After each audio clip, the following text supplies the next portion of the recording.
Hi, this is Dean Brown, the designer of Spruance Leader from DVG. I noticed that a lot of you guys are getting your games now. It's exciting seeing your unboxing videos. So I wanted to put together a video just to kind of show how you play the game. I'm going to walk through a campaign. Probably some of the steps are going to be fairly quick, just because they're fairly simple, and I want to focus most of my attention on the tactical encounter because that's kind of new to the leader series. If you've played leader games before, there's a lot that's similar in this game to the others.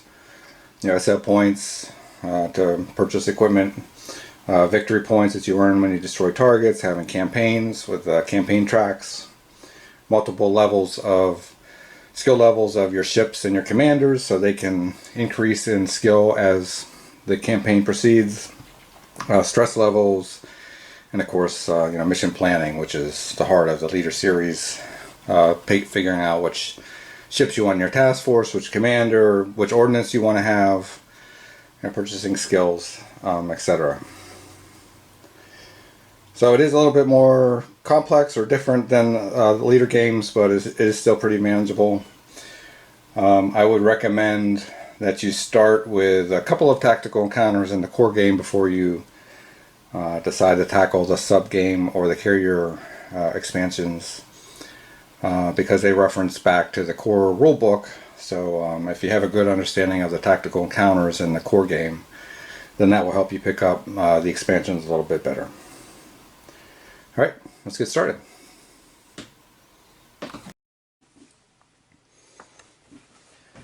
Okay, so we're going to walk through the game steps, basically in the rulebook, starting with section 2, campaign start. So 2.1, campaign setup. Select the campaign. So I selected North Atlantic Skirmishes campaign. This is an easy one. So I selected my campaign sheet. I put my markers on my 2 campaign tracks, my task force marker and activity marker. As we destroy targets, these things will slide over based on which target we destroyed. And these indicate how many random enemy task forces get placed on the map, which is the task force, and then activity is when we enter an area with a random force, what's the, I guess it's the modifier to determine if there's actually an encounter. So 2.1.2, set up the campaign tracks. 2.1.3, set up the cards. So let's do that. Okay, so the first step is set up the target cards. Let's see if I can zoom in here. So you can see on the map that there are numbers on here.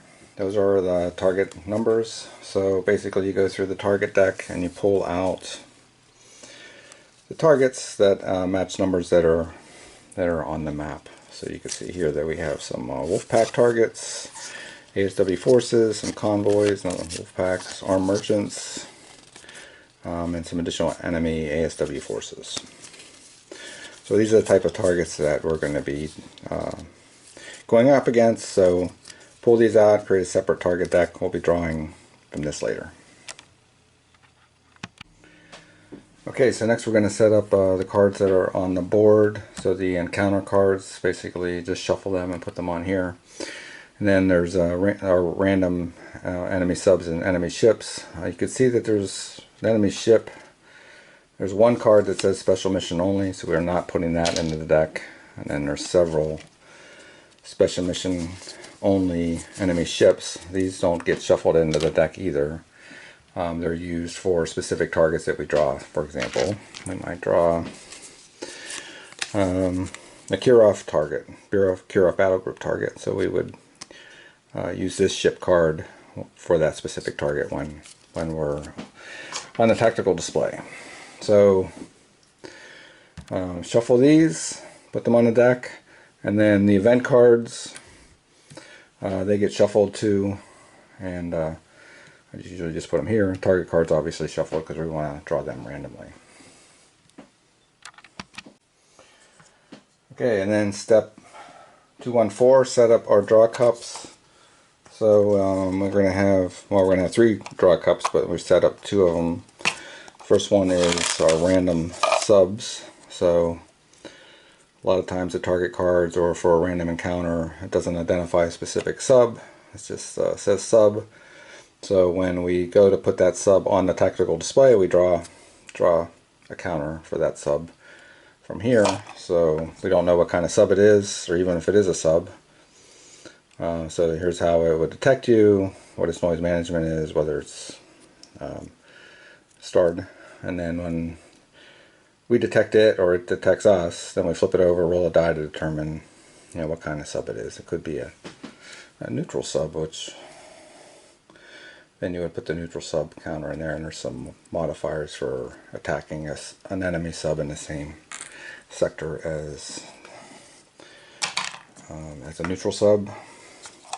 So that's that, and then the next one is a target or damage counters. So the damage counters have a missile side and a torpedo side, depending on. So these are drawn when one of your ships gets hit with a missile or torpedo. So you would draw this and apply to that damage to the ship. Now there are additional damage counters for the hull. So when you suffer hull damage, then you put this with a card, but these don't go in a draw cup. So we'll just put our cups over here. Okay, so we're going to move on to section 2.2, which is purchase equipment. So this is the fun part. This is where you get to pick out your ships, your commanders, purchase your helicopters, skills if you have any SO points left over. So for this campaign, we're doing we're North Atlantic Sea, so we're going to use Atlantic ships, game ships with U.S. ships. There's an Atlantic deck and a Pacific deck, so you just want to use the Atlantic deck for this. Also, the campaign also identifies the starting skill levels of your ships and commanders at the game. So this is for both. So one newbie, 2 green, 2 average, 1 skilled, and then if you have additional cards, they would be at the green skill level. So you can mix and match between the commanders and the ships. So you could have a skilled commander and a newbie commander, and then your ships have to be green and average. So usually when I go through and pick out my ships, I kind of compare the different skill levels and where they start and how they progress. So you probably want to do that. So let's see what I picked out. Okay, here's my ships, commanders, and helicopter that I purchased. My first purchase was a Ticonderoga ship. They're pretty powerful. They have this missile shield attribute, which lets them use their missile defense value to defend the rest of the task force. And they're in the screening force. And because this is such a powerful ship, I made it skilled level, so it's pretty high level. So my 1 skilled level I used on my Tycho ship. As you can see, that's pretty expensive, 26 SO points. Usually I get either a Tycho or Spruance destroyer because they're both excellent ships. This one can take 3 hull damages before it gets sunk. You can see that it has a noise management, torpedo defense, and then obviously the missile defense values are pretty nice. Then I got a Garcia class frigate, set it to green. The Belknap, I don't normally use this ship, but for the purposes of the video, just wanted to highlight that it has a command ship capability, which gives me an extra commander action, slow commander action. Actually, that can't come in use. So 18 SO points for that. And then I have Oliver Hazard Perry frigate. It's cheap. It doesn't have the ASROC capability for the sub, which means that the attack range for submarines is limited to torpedo launches, which I think is range 1. So these aren't the best ASW. Well, it's not the best for attacking with torpedoes, but you know, it does have the helicopter, the SH-2F helicopter. Knox class frigate, again fairly cheap. It does have ASRock. That's green. Oh, so yeah. So my Oliver Hazard Perry. That's the newbie, the one newbie that I had to have. And then my last ship, Oliver Hazard Perry, and this one I did get the helicopter. So for ASW. So I'll probably have a show an encounter that how those are used later in the video. Yeah, and then helicopter, it can have sonobuoys and torpedoes, and you could also use it for ships, but I don't usually do that. They can be attacked and destroyed fairly easily, but I mostly use it for ASW. And then my two commanders, Kinsley, it's usually good to have them fairly high skill level, because then they start picking up specialized skills that get better and better at the higher skill levels. And then Munson, who's attack focus, have him at green. Okay, and then the final step of our campaign setup 225 is to fill out the campaign log. So everyone who's played the leader game should be familiar with this. So campaign, number of starting SO points per mission or target,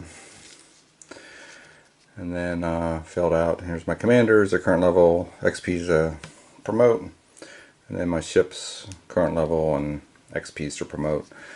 And then as we progress through the game, you can track number of experience points earned on missions.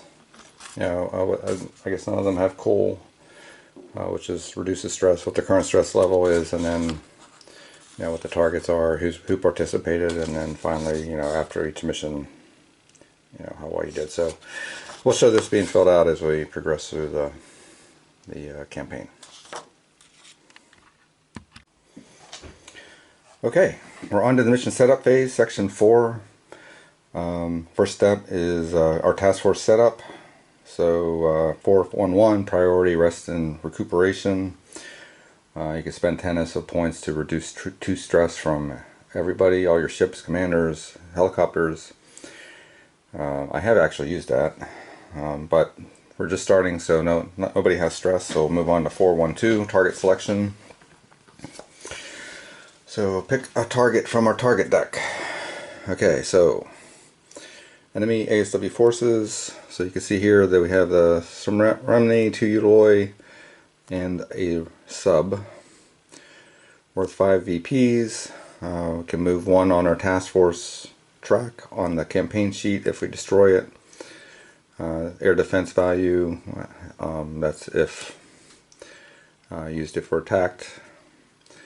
And then so we want to intercept the task force and destroy all the surface ships. So in order to earn the VP, we only have to destroy the 3 ships, not the sub. Alright, so let's see where that is on the campaign sheet. Zoom in.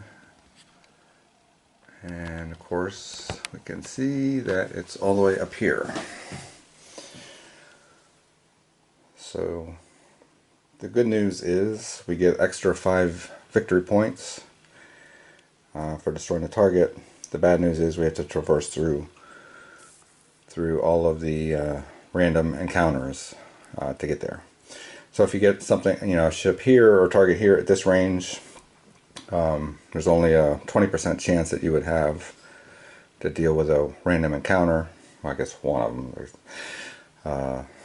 So these are fairly easy, and the further back you go, the more random encounters you might have, and then finally, you know, the last one you have to go through everything.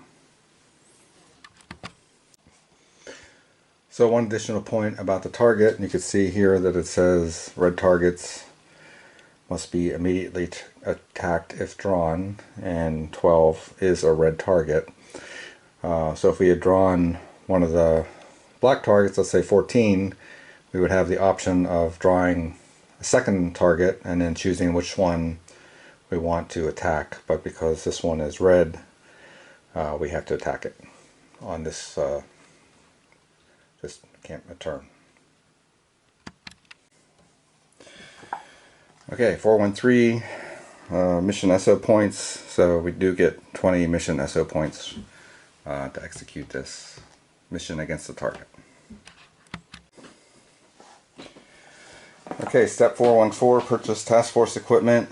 So if we wanted to use our 20 SO points to get additional ships or helicopters or any tactics, then we can use them to do that, which reduces the amount of SO points available to get ordnance for the mission. So we're not going to purchase anything here. So moving on to 415, assemble your task force. So now we know where the target is, ASW forces, enemy ASW forces. We know where it is. It's all the way in the back, up towards the tip of Norway. So now we want to pick the ships that we want to take on the mission and place them on the task force display. Alright, so we're definitely going to take our Tycho.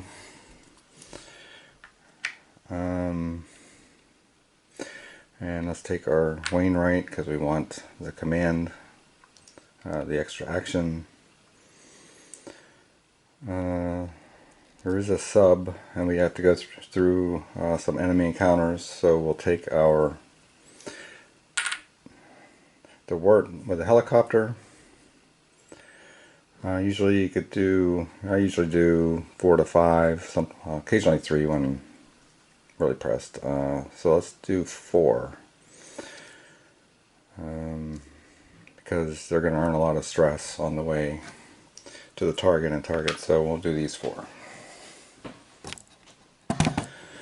Alright, now comes the part where we set them up. So let's talk a little bit about where the forces are. So you have your screening force here, your main force here, and then your supported or protected force here. Screening force, they earn 2 stress per encounter, random encounter, target encounter. They do get a +1 detect value, so it's easier to detect enemy ships and subs for ships in the screening force. And we'll put 3 chits in, and we'll talk about that in a second, but they're more likely to be targeted by the enemy forces. So I'm going to put my Tycho ship there because it'll provide the missile defense for the entire task force. I'm going to put my Belknap, my command ship, in the back because that's where my commander is going to be. And my Dewart is average skill level, so I'll put him here, and then we'll put the Ferris here. So the main task force gets 1 stress, and there's 2 chits, and then the protected force, they actually reduce their stress, but they get no action, so they can't really do anything to aid in the attack. And plus their torpedo defense and missile defense values are +1, which means it's harder for them to get hit by torpedoes or missiles.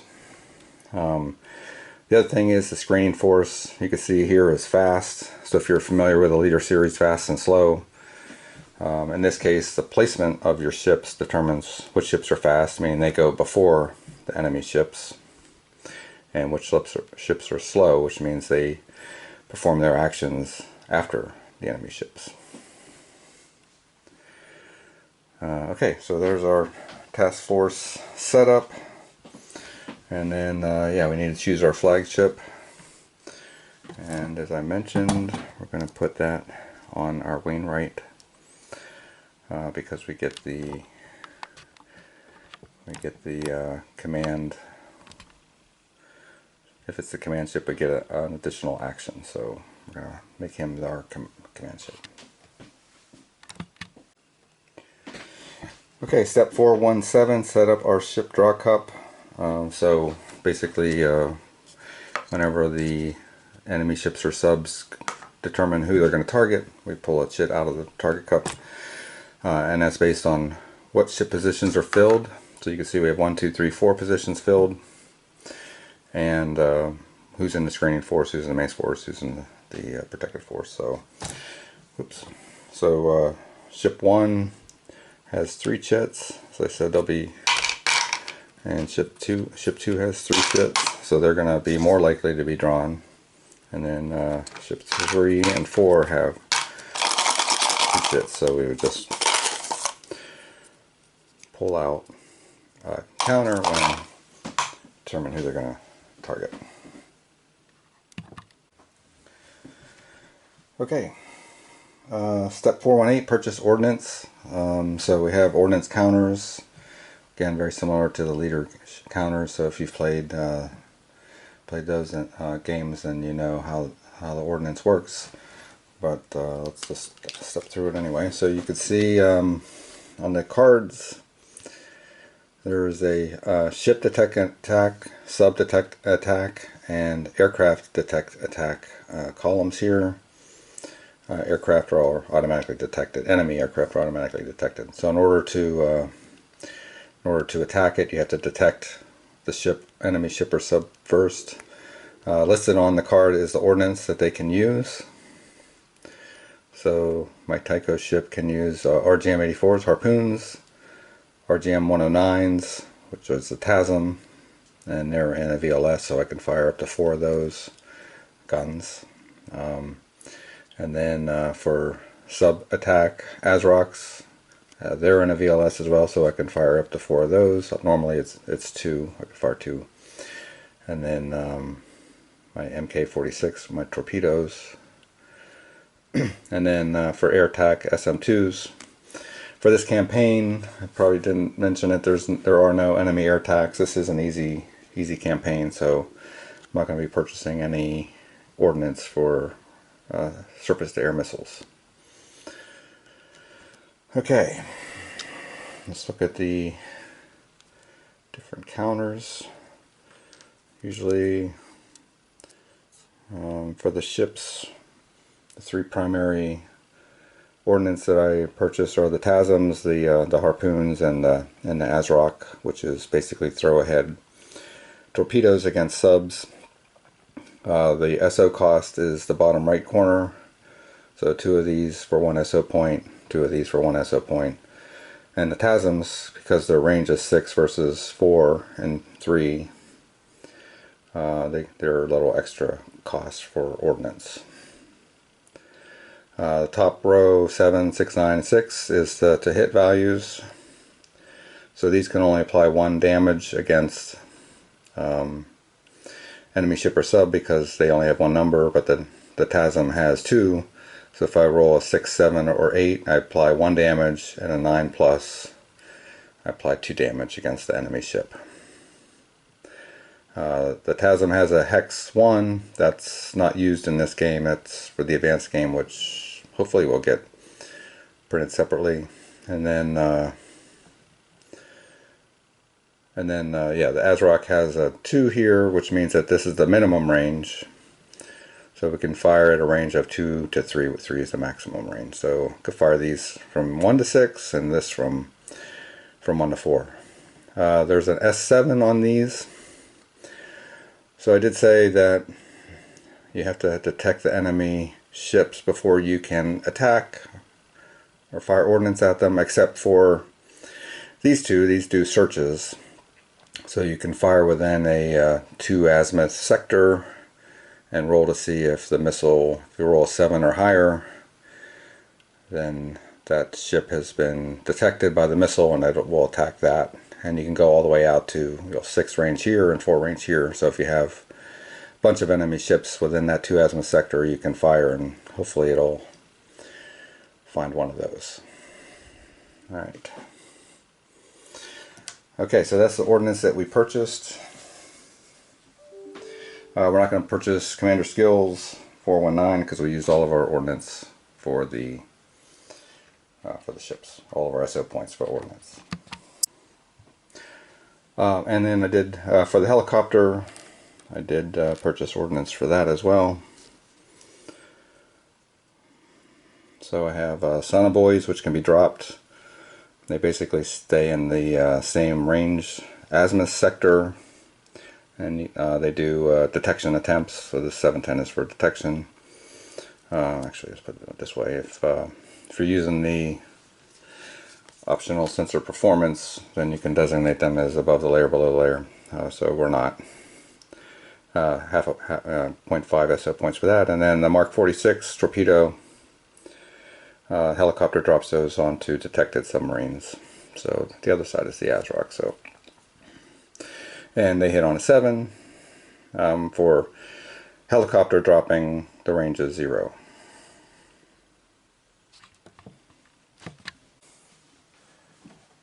Okay, then this last step in section 4.1.10 is to fill out the log sheet. So you can see here that we're going after target 12. I'm taking Kinsley as my commander, task force commander, and then I checked off the 4 ships that are in my task force against this target. And then at the bottom, I got 20 SO points. I used 20 SO points, so I have 0 remaining. Okay, step 4.2, mission sheet setup. So we're going to place our task force encounter at our base. So on our task force track, you can see that that number is 3. So that means that we are going to roll and place 3 enemy task forces. So 1 to 2. So we're going to place 1 here because we rolled a 2. 8. So we're going to put that second one here. And then a 9, so our third one here. Okay, so there's right, so we just placed our enemy task forces, so when we enter in here, we go over and determine whether we have an encounter or not.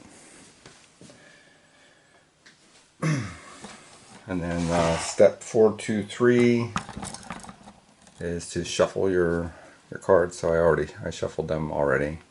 So at the beginning of each mission, just shuffle your enemy sub, ship, and encounter cards. Okay, we're in the mission execution phase. So step 5.2, move our task force. So we're going to move it up into this sector. 5.2, enemy air attack check. We aren't going to have any enemy air attacks for this campaign. No enemy air attacks. So we'll skip that one. 5.3, enemy task force activity check. So we do have a enemy task force in the area.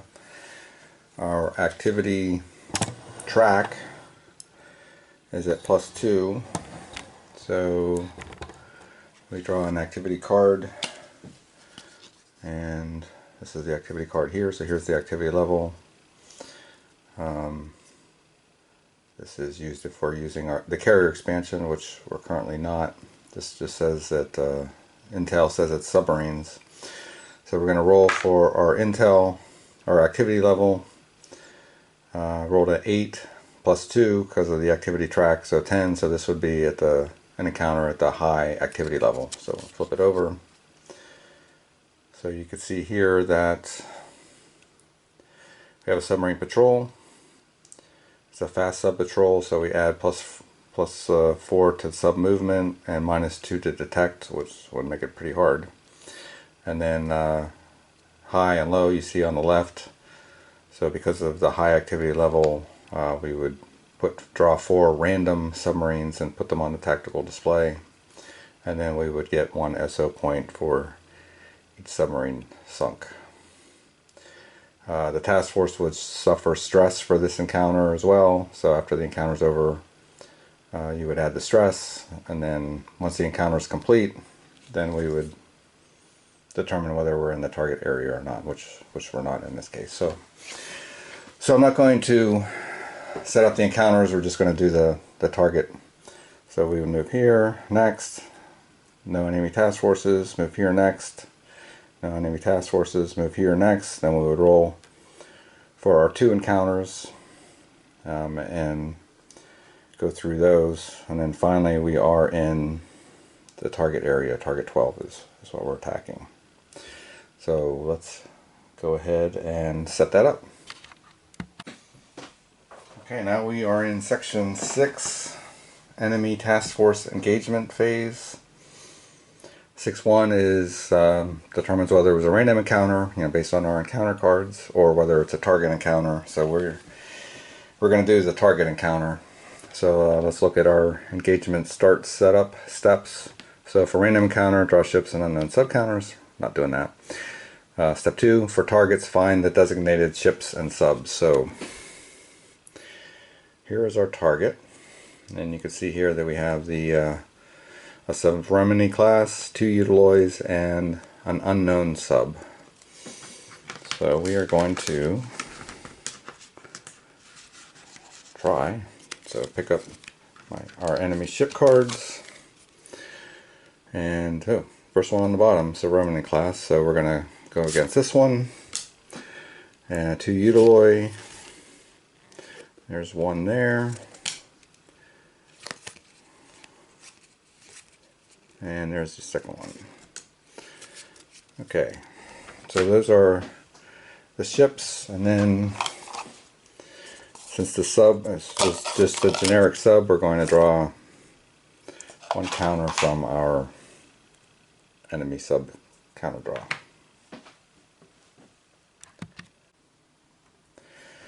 Okay, so we set up our enemy ship cards. So I put our ship 1, ship 2, ship 3 counters next to the card, and then I pulled out the counters that are going to go on the tactical display, and then we have our random enemy sub here. So there's a star on these 3 cards, so I have this on the starred side. The star doesn't really apply for the targets, but for the random encounters, if you have a starred ship or starred sub during the encounter and they're not destroyed, then the mission is over. So depending on what you draw, for the random encounters, if you have ships and subs with no stars, then you could just bypass the encounter. But these are key ships that are, if left unchecked, are going to impede your mission. So that's why they have to be destroyed during the random encounters. Okay, so now that was step 6.1.3, 6.1.4. We're going to place them on the tactical display. So let's go ahead and do that. Oh yeah, one quick note: there are so there are placement modifiers here on each of the cards. So we're going to use those modifiers on the die roll when we go to determine what range those ships are going to be at.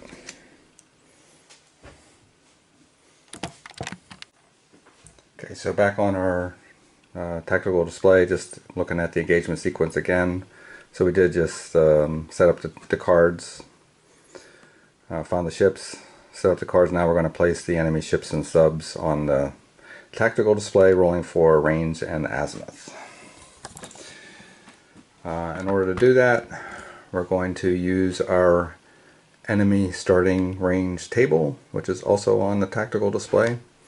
So we're going to roll our die, add any placement modifiers, and then look at the ship column and determine what the range is, or if it's a sub, look at the sub column and determine what the range is. So for example, the Spruance class ship has a placement of -2, so I rolled a 7, which is modified to -2, so it's modified to 5. So that ship would go at range 5. So I put it here on range 5, and then we're going to roll for azimuth. I rolled a 6. So in this case, if you can see the azimuth rolls here, 4, 5, 2, 3, 1. then 6, 7, 8, 9, and 10. So if I would have rolled, let's say I rolled a 1 here, there is no 1 value, that's down over here, but if I rolled a 1, then I would still place it in this sector. So I would use the lowest, slide it all the way over to the left. If I'd rolled a 10, I would slide it all the way over to the right. But I rolled a 6, so that would go right here. And okay, now I'm going to place the remaining ships in sub. Okay, place the rest of the counters on here, so you can see I have 2 ships kind of in a row here, so that would be a great shot for my TASM missile. I have an enemy sub here at range 3, and then one of the utilized ships here at range 4. So this is in harpoon range, this is in ASROC range, these are in the TASM ranges because I can go out to 6, but not the harpoons. And of course, before I can attack, I have to detect them. Okay, back to our engagement start sequence. So we place the ships, place the battle counter on 5. So that is battle turn counter right here. And then the last step before we start the tactical encounter is to draw an event card. So when we draw before the encounter, we use the top one. When we draw after the encounter, we use the bottom one. So this one says fighter cover, no enemy aircraft attacks. So we're not going to get any this time anyway. This would be if there was an enemy carrier on the task force, then they wouldn't be able to launch their fighters against us. So, all right. So that is the setup. Now we're going to look at the engagement sequence. So step 1, perform Sonobuoy detection check. So we don't have any Sonobuoys deployed yet, so we can skip that one. Step 2, perform fast task force actions. So for that, we have Kinsley as our task force commander. So you can see that he does have a fast action. And also this is where our screening force, so they would be able to perform their actions. So let's see what we want to do. Okay, so the Sovereignty class ship can attack at out to range 6. The Utiloids can attack at range 4, so this one can't attack our task force. Of course, they have to detect our ships as well. And then our enemy sub, well, we don't know what it is yet, so when we detect it, we'll see what its range is. So for my first step, I'm going to have my Tycho ship, the Gulf. We're going to fire our 2 TASMs. So these can be fired in search mode. So that's what I'm gonna do here. So let's see. Because they're firing in search mode, the ships don't have to be detected. So I rolled a 10 for this one, which means it did detect that, except to roll a 7 or higher. And now let's roll for damage. So I rolled a 6. And then our Tycho ship has a +1. Let's jump over to that real quick. +1 on our ship modifiers.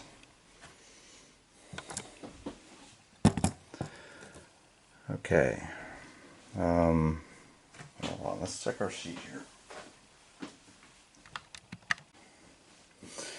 Okay, so this is our summary sheet. Flip it over on the back here. So we're doing a weapon attack. I guess not a target attack, but we've already identified that we're targeting the ship. So here's the modifiers.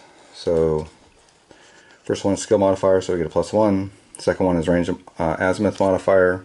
So you can see here that our range modifier is -1, so we're back down to even.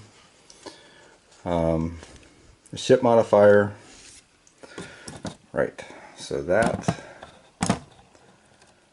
is our missile defense value of 1, so that's a -1 for the ship modifier. Volley spread fire doesn't apply here because we're in search mode, and then any damage modifiers, the ship is not damaged. So our total modifier is -1. So I rolled a 6, so that's modified to a 5, which is a miss. So that one's done. Let's roll again. So I rolled a 4, doesn't find that one. This is our second missile. Then I roll a 10, so that is going to attack our utilized ship here. It has a missile defense of 1, so it's a -1. We're at range 6, which is -2, so -3 modifier, +1 for the ship, so that's a -2 modifier, so we need a really good roll. And I rolled a 9, modified down to 6, so that is a hit. And let's go look at our ship card here. So this has a hull damage of 1, which means that we destroyed it. So right off the bat, we can take this counter off, but it did cost us our 2 TASM missiles. So we're going to have to detect all the ships from here on out.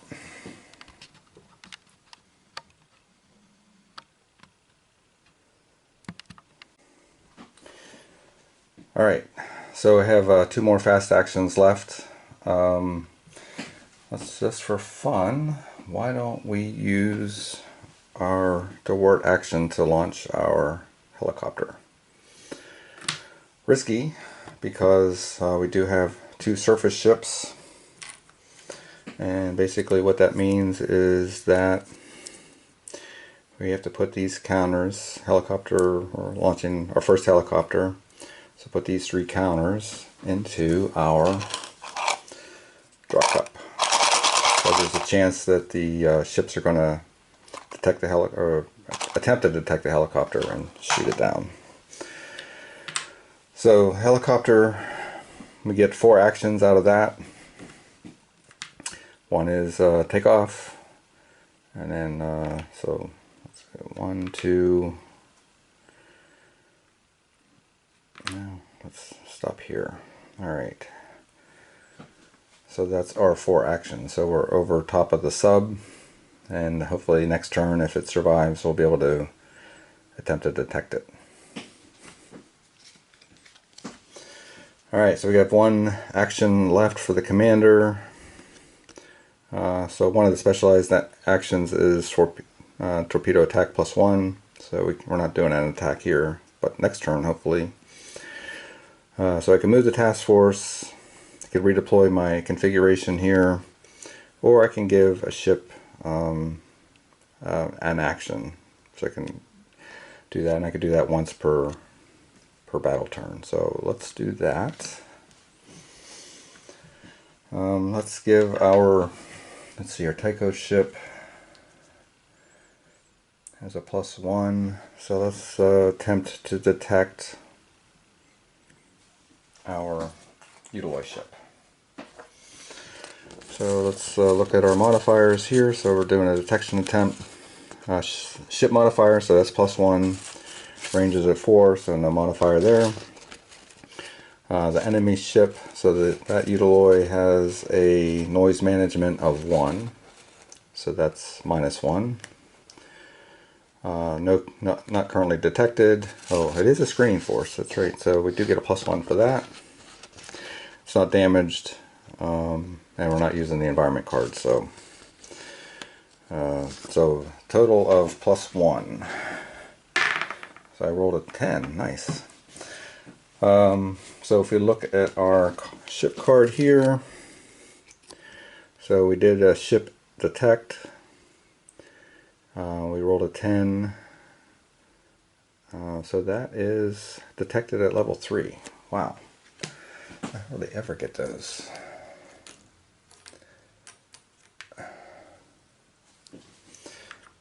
So I'm going to put our detection counter there.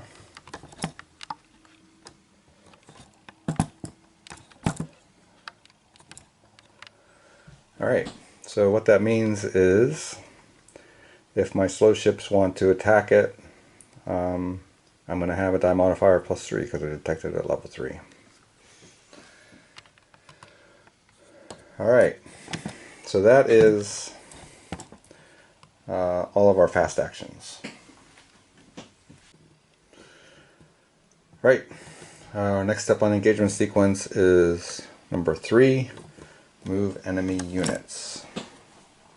And for that we will be using the enemy movement chart right here. So we have a column for ships, column for subs.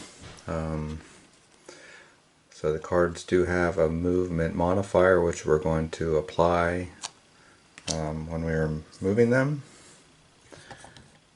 And then for the enemy unknown enemy sub, there's no movement modifier. We just roll the die and determine where it's going to move. So for example, roll an 8 for the sub. And if we look at the chart here, 8 is flank or range 2. Alright, so basically what that means is, because we're not all the way on the edge, so we're going to flank out this way. And you could see the advantage for the sub is that it gets a sub attack plus 2 here. Alright, so then we would roll for the other ships. So ship 2 has a movement of plus 2. I rolled a 3, so that's 5. So it is patrol, which means it's staying there. And then ship 1, it has a movement of plus 2. I rolled a 10. So 10 plus is range minus 1, and it's going to ping.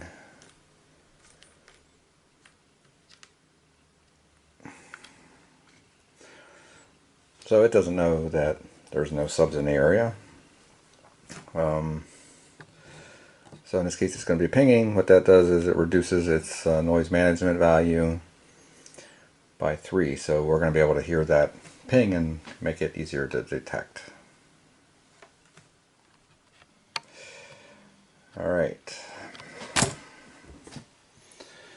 So let's move on to the next step, which is perform enemy unit actions. Alright.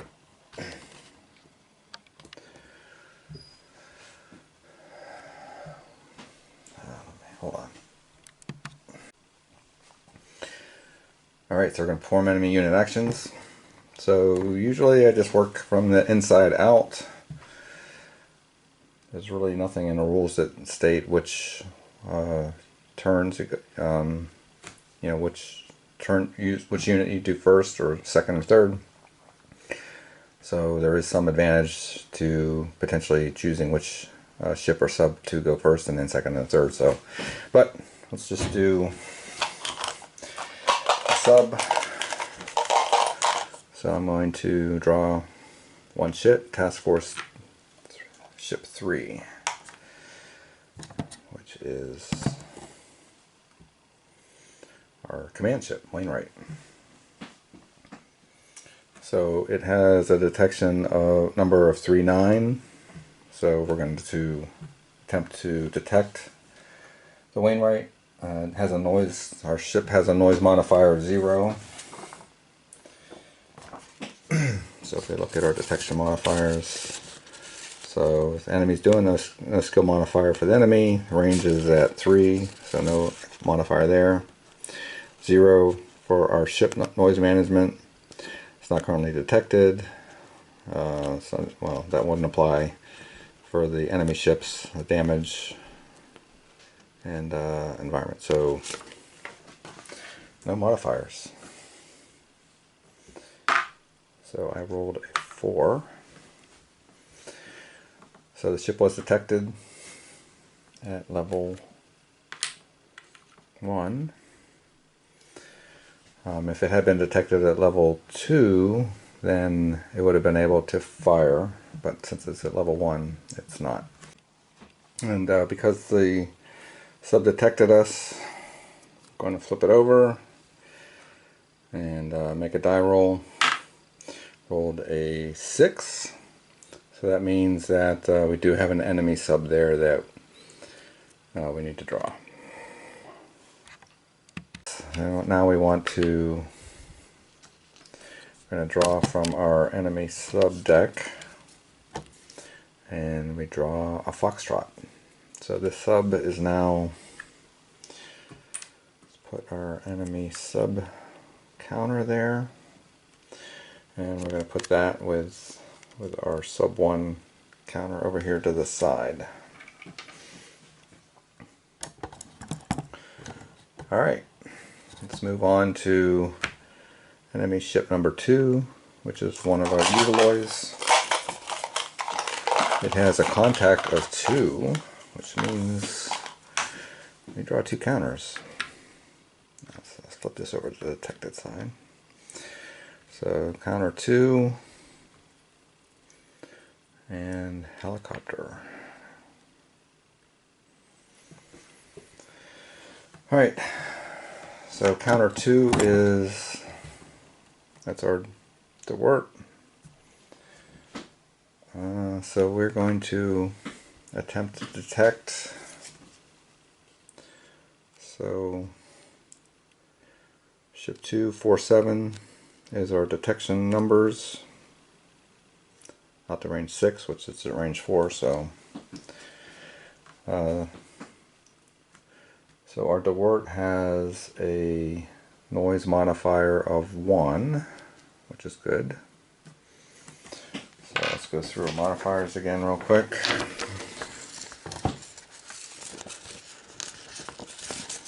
There we go. Skill modifier doesn't apply. Range nothing. Enemy ship noise management is 1, so -1. Detection level not detected. Screening force. So we are actually in the screening force.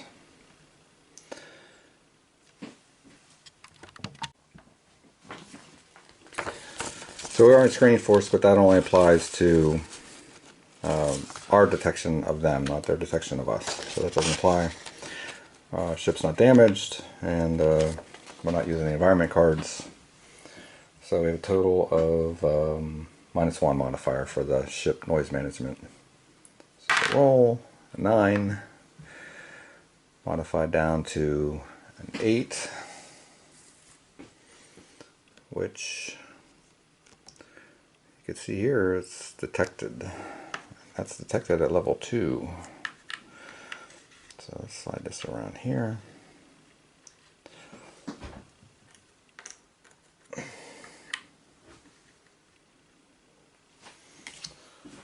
All right.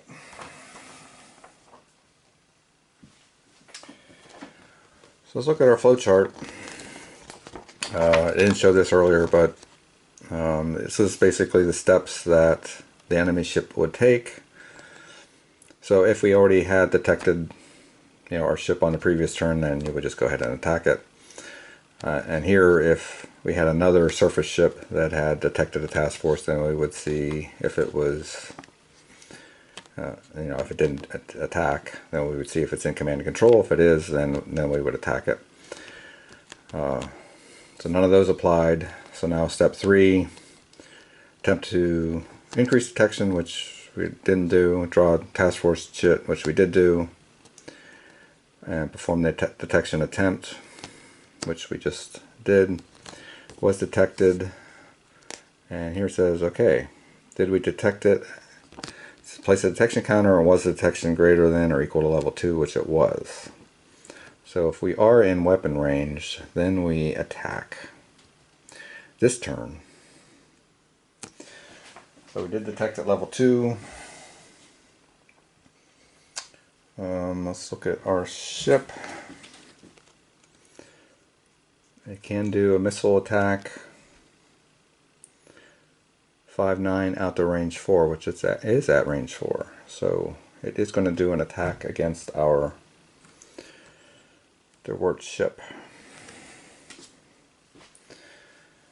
Alright, so now our secret advantage, well not so secret, but our advantage is that we have our Ticonderoga ship. It has missile shield, which means that we get to use the missile defense here of 2. Alright. Oops. Alright, let's look at the modifiers for weapon attack. So let's look at this here. Well, we always just fire one missile on the detection attempt. So because it detected it that turn, we're only going to fire one missile. Although the card states that you roll to see if it's 1 or 2, but on the same detection turn you just fire 1. So we're not going to do that roll. All right. Attack modifiers, no range or azimuth. We have a missile defense of 2 that we're using for the missile shield from the Tycho ship. Detection level is 2, so it's +2. So -2 +2. No damage or anything. So it's a straight up balance that balances out. So 5-9. I rolled a 2, so that's a miss. Well, that was close. Okay, so now let's roll for our helicopter. Helicopter has a noise management of 1. And we rolled a 2, which for that we're using the air detection value, 6-9. So it did not detect, we rolled a 2, it did not detect our helicopter. So we do put this back in the cup. Okay, now let's do our actions. Right now let's do our actions for ship 1.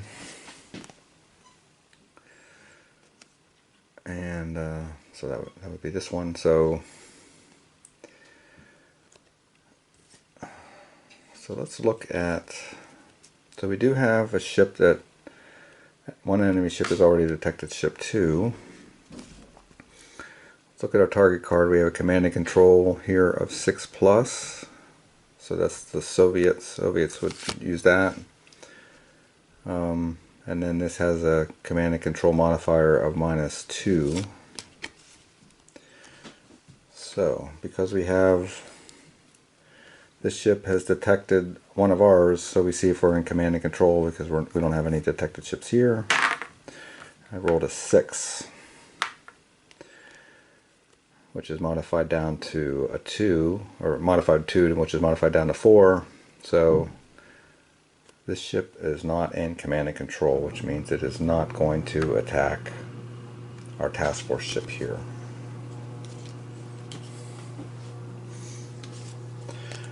It does have a contact of 1, so we're going to draw 1 ship.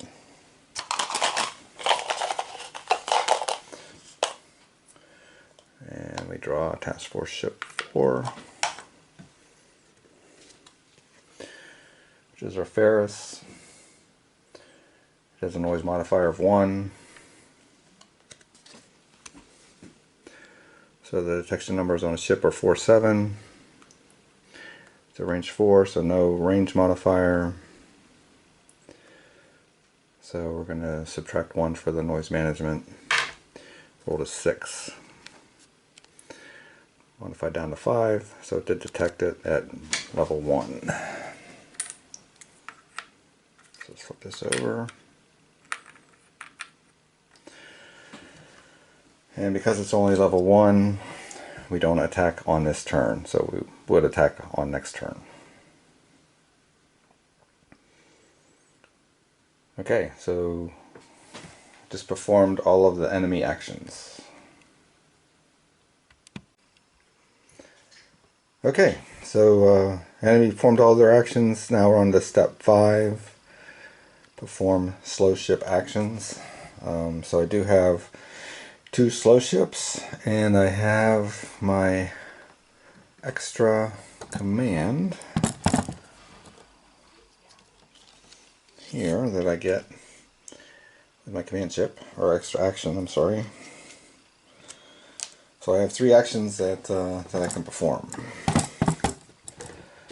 So let's take a look at the tactical display.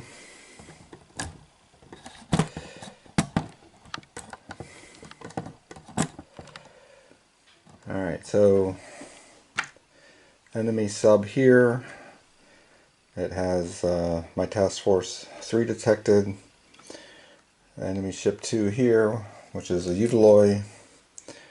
I have it detected at level 3. It has ship 2 detected at level 2. And then finally the Sovereignty class ship. It has detected my task force 4 ship at level 1. So what I'm going to do is I'm going to fire, have a CG-28. I'm going to fire 2 harpoons here at the Utiloi ship.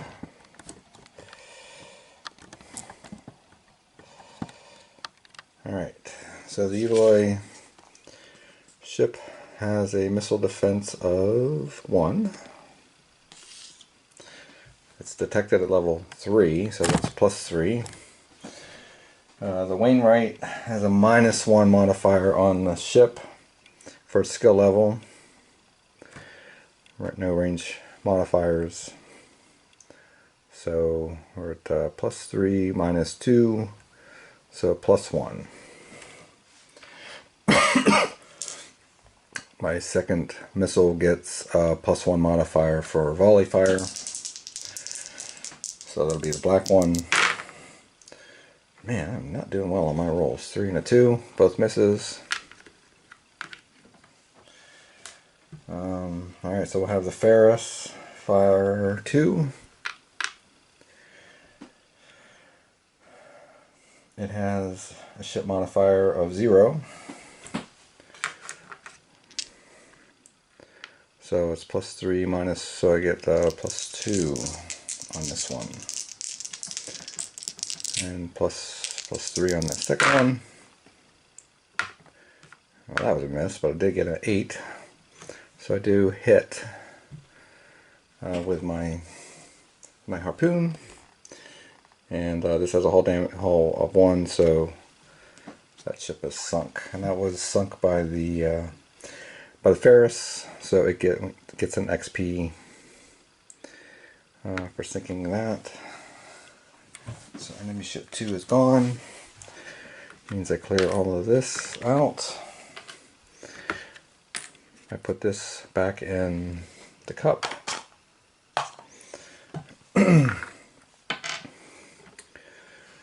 Alright, so I have 1 action left. Commander action. And I guess I'm not going to use it because I've already given my ship action, so I'm going to end. It's going to end my slow turns. Got a ship sunk. Alright. Step 6, decrease detection levels. Alright, so we're going to go Task Force 3 ships down to detection 0. This is down to 0. And decrease the, decrease the battle turn counter, so we're now down to 4. Alright, and that ends that sequence. And we're going to start again.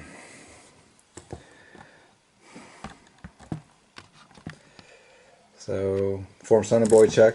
We didn't get to deploy any sonobuoys first time. So we're back to perform fast ship actions. So that includes my helicopter, since it was launched from a fast ship. So let's do our helicopter actions. One. Let's try a mad detection. Now let's drop a sonobuoy. So let's drop a sonobuoy there. So 710. So we just dropped it. Let's attempt to detect the sub. It has a noise modifier of 2, so that's a -2 modifier. My helicopter has a +1 sub modifier. So that means it's -1 detection, or didn't detect. Let's try mad detection. So I have 7, 7, and that would be a +1 for sub. So my that'd be okay. I didn't detect it that way. And then my last action, let's do one more detection. 8. 8 plus +1 -2, so that's 7. So we did detect it. And my on my final action. So let's put a detected 1 here. All right. So I have 2 more ship actions. So the sub is at 3. So let's have my Tycho ship launch 2 ASROCs. So they hit on a 7. The Foxtrot has a torpedo defense of 1. A +1 detection here. So +1 skill modifier, +1 detection modifier, and then a -1 for the torpedo defense. So +1 to hit, +2 on the black die, since it's again a volley fire, 4-3. So no. And let's try our Ferris. I might have to get it in different dice. It has a 0 skill modifier, so +1, -1, so no modifications there. There's a 10. Alright. Alright, so the Foxtrot has hull damage of 1. So it is sunk. But it took a lot of ordnance. Because I can leave a sonobuoy there, but so let's put this back in the counter. Take this away. Alright, so we are down to 1 ship.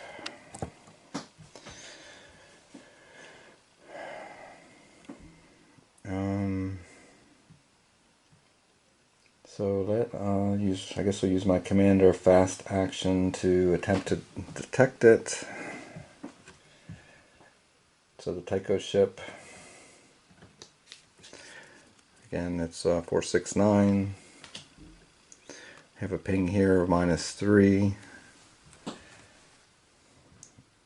And it has a noise modifier of 1. +1.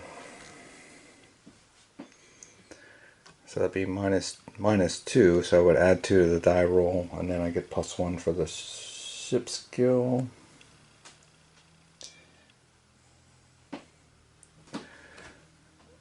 There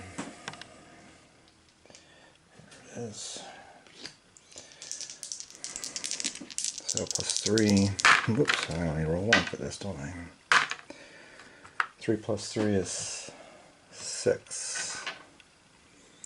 So detect at level 2.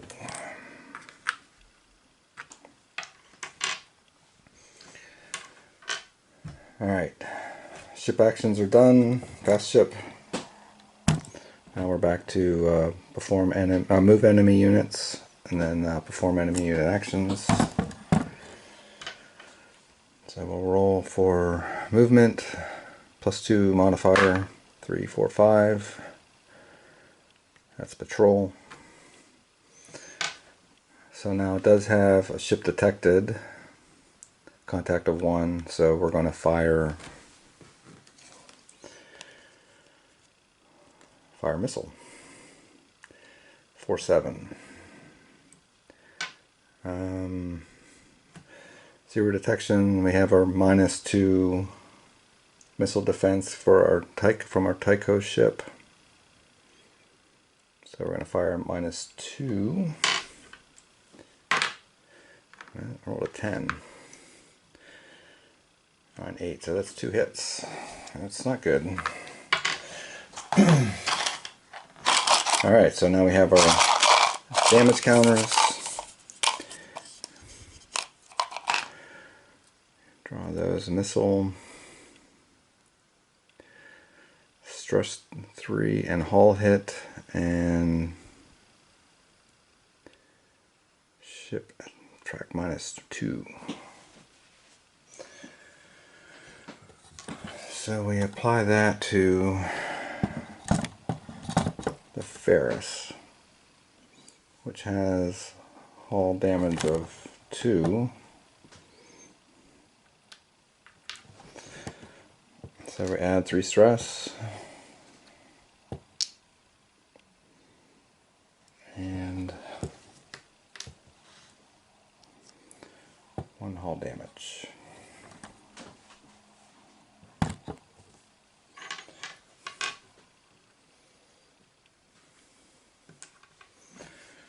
Alright, now we're on to our slow ship actions. So for the Wainwright, we have 2 more harpoons left. So we're going to attack there. So it's attack +2. Wainwright has a ship of -1, so that's +1 modifier. Second die roll gets a +1. So 4, 5. Okay, and that's a miss.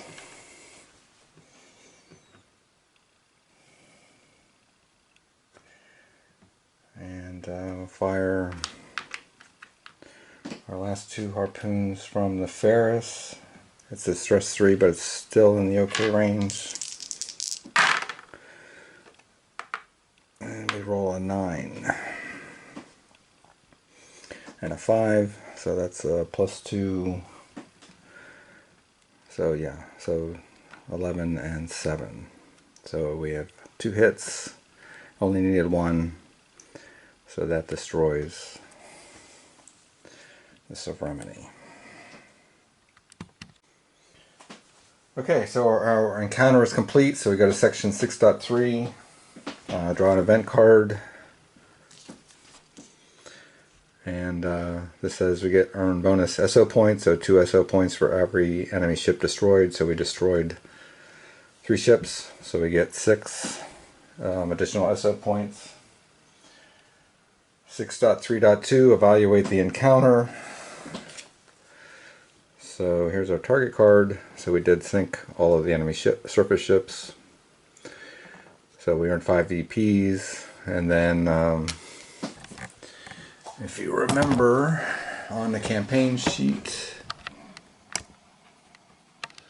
we get an additional 5 VPs for destroying targets in this sector. So we get 10 victory points total. So step 6.3.3, repair attempt. So we did have a ship that was damaged, our attack -2. So we can go ahead and attempt to repair that, or if we let the ship rest, it would automatically be repaired along with our 1 hull hit. But for fun, let's do it. Repair is 8+. Roll a 7. So our damage is not repaired. Okay, so step 6.3.4, add stress to your ships and commanders. So I did add 2 stress to these 2 ships because they were in the screening force. Added 1 stress here to our main force, and then I added one. We had 3 damage, so I added 1 to make that 4, and then our helicopter, which was launched from a fast ship, gets 2 stress. And then finally our commander, who is on a ship in the main force, gets 1 stress. So 635, record experience. So I did record our experience points here.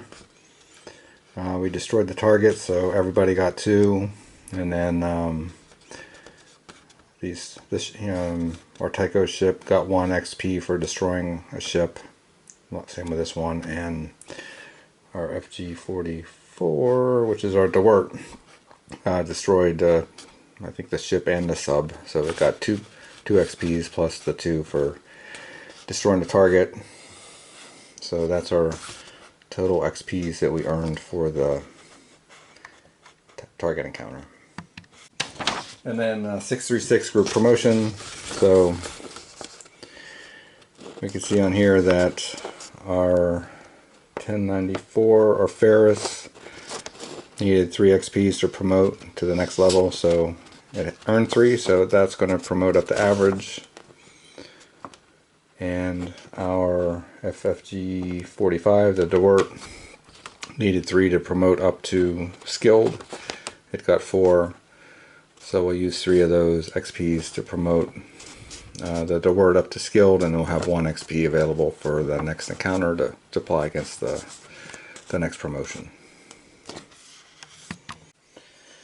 And then mission debriefing, section 8. So we did earn 10 target victory points for that, destroying that target. We didn't rest any ships, 8.2. And then 8.3 discard ordnance, so any ordnance that we did not use for this mission gets discarded, so we can't reuse that ordnance. Alright, so I'm going to stop there. If you have any questions, there's a Spruance Leader Facebook page that you can go there to post questions. There's also Board Game Geek, Spruance Leader site. You can post questions there. I check both of them fairly regularly. And I hope you enjoyed the video, and I hope you enjoy the game. Thanks. Bye.